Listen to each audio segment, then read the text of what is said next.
Okay, let's take a look at this monster hive. So you can't see down to the ground, but it's actually got two deep boxes for its brood nest.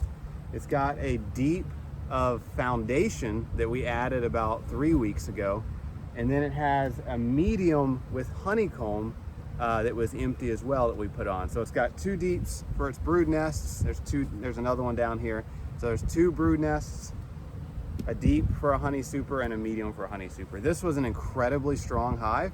And so we're gonna take a look and see what they've done in the past 2 or 3 weeks.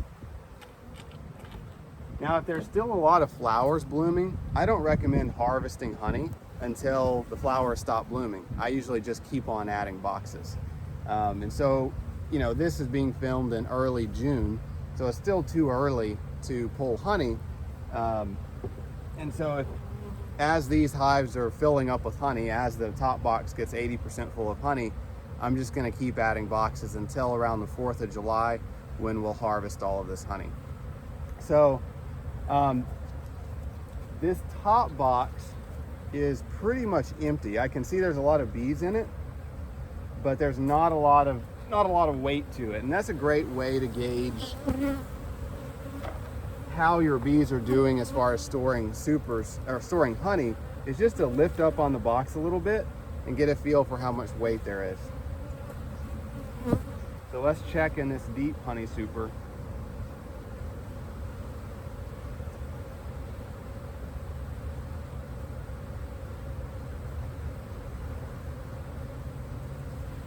So the bees have it about 1/3 of the way full.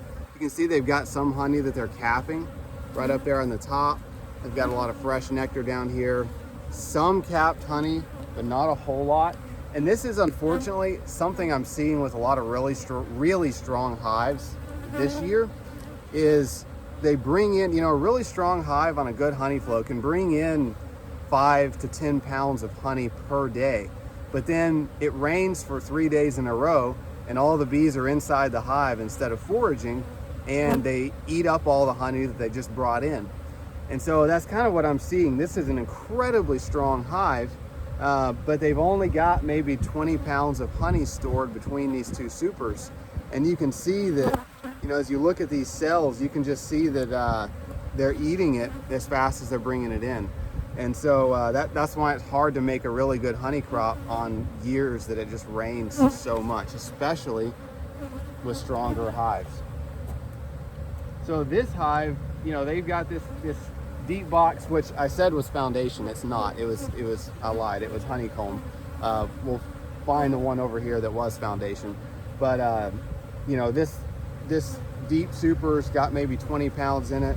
This medium super maybe has 10 pounds in it.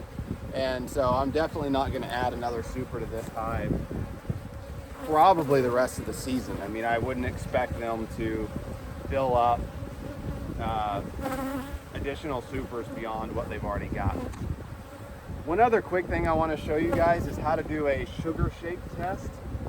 A nectar shake test. So if you're trying to decide if your honey is cured and ready to harvest, you can always shake a frame of nectar and see if the nectar rains out of the frame. If it rains out of the frame, it's not cured yet.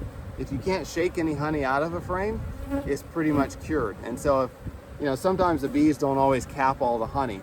And so if it's, you know, late June, early July, and they haven't capped it, but you can't shake any nectar out of the frame, it's ready to harvest. So what you can do is you just shake the bees off, and then you hold this frame horizontally over the hive, and you shake it and see if honey or nectar rains out of it.